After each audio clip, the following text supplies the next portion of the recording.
In this video, we're going to talk about how we can use our strategies and knowledge about features on parabolas from a quadratic function in order to find the y-intercept and its mirror image across the y-axis, across the axis of symmetry.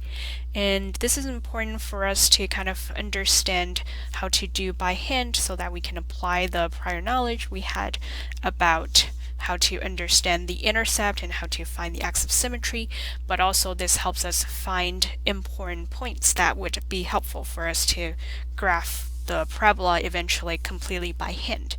And to find these key points, we want to have this understanding as to the relative position as to what are the y-intercept and its mirror image, what does it look like on the graph.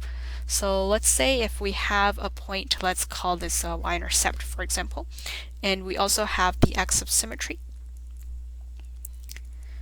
And with this axis of symmetry, we established before that it should be a vertical line, and that's what the parabola should be symmetric across. It should be symmetric across a single vertical line over here. And with this idea, if we want to find its mirror image, the mirror image would be another point. And what we want to notice for these 2 points is, first of all, these 2 points should be at the same height because they're reflected across a vertical line. Also, more importantly, we want to see that the horizontal distance between the 2 points over here. If I want to find the distance between the y-intercept to the axis of symmetry, that distance should be the same as the distance between the axis of symmetry and its mirror image over here. So these 2 green distances over here should be equal to each other over here. And with that information, we can start off thinking about some specific examples as to how we can find specific numbers to work with. In part 8, we have this function f of x, and in order to find y-intercept and its mirror image, we first want to find what the y-intercept is. So to find the y-intercept, we said this occurs when x is equal to 0, and in function notation, we are really just looking for f of 0.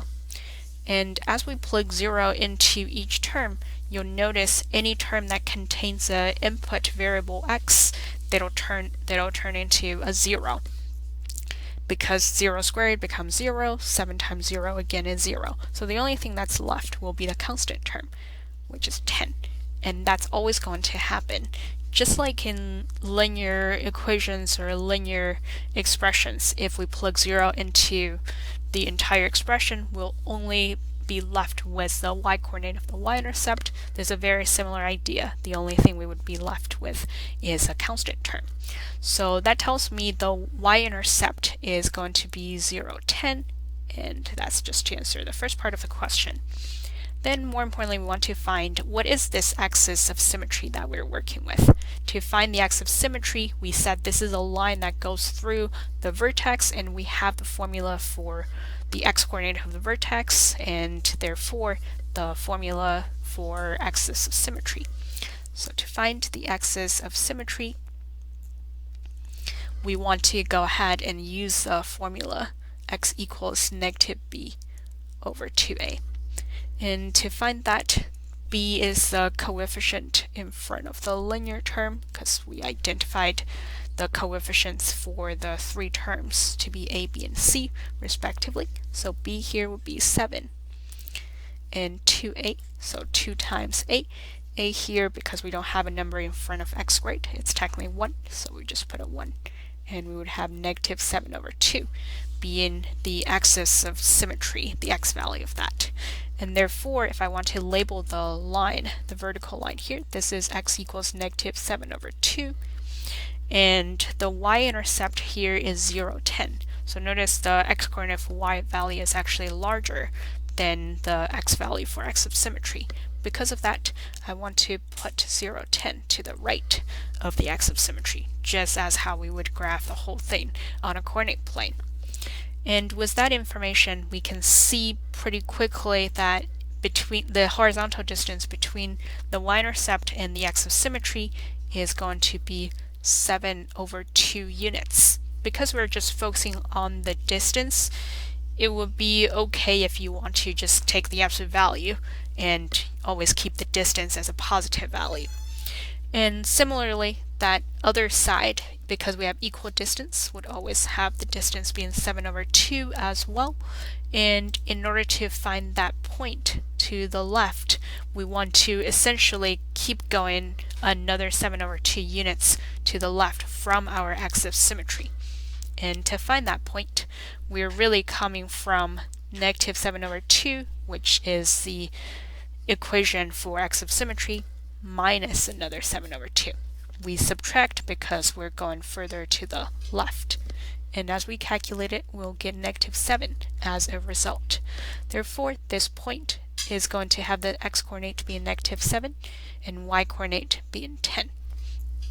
And we can say the mirror image is going to be the point -7, 10 as a result. So that's the point we can find.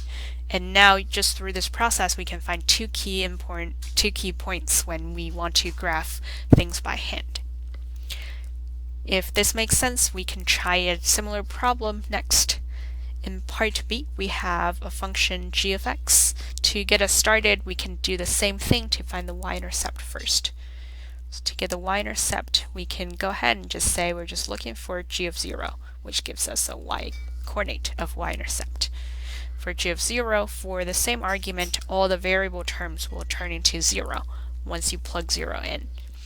And we would just be left with a constant term, 9. And therefore, the y-intercept is the point 0, 9. And that's what we got. Now to find the axis of symmetry, same process as before. We want to go ahead and use a formula x equals -b over 2a. And therefore, we would get negative b here, be careful, is -9. Never lose the sign in front of the coefficient. That's really important. And for the 2a, we would have 2 times 2, because a is equal to 2. And as we calculate this, we would get positive 9 over 4. And that's what we got. With positive 9 over 4 being the axis of symmetry, we can again draw a visual aid to kind of go through the process. And I find this process particularly helpful when you're just starting using this method to do things by hand. With a visual, it really helps you place things more clearly on the relative position, what's to the left, what's to the right, and which distances are equal. That's particularly helpful as we go through this. And we had the x equals 9 over 4 being the axis of symmetry. And here the y-intercept is 0, 9, because the x-coordinate is actually smaller than the equation of the axis of symmetry. I know 0, 9, if I were to graph it, would have to go to the left of the axis of symmetry. And therefore, my other point should be to the right.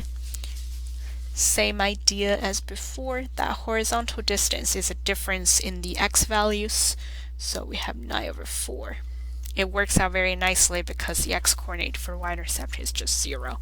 You hardly have to do any calculation. It's just whatever the axis of symmetry is, that's the distance. And then we have 9 over 4 on the other side as well, based on what we established before. And now to find the other point, I'm really using 9 over 4, which is the axis of symmetry, plus another 9 over 4. And this will end up being 9 over 2. You'll probably get 18 over 4 and reduce down to 9 over 2. That's doable as well. And therefore, we get 9 over 2, comma 9 as a result. And with this, we can actually get the information for mirror point of the y-intercept, which would be 9 over 2, comma 9. And that's how we can go through this process and answer these questions.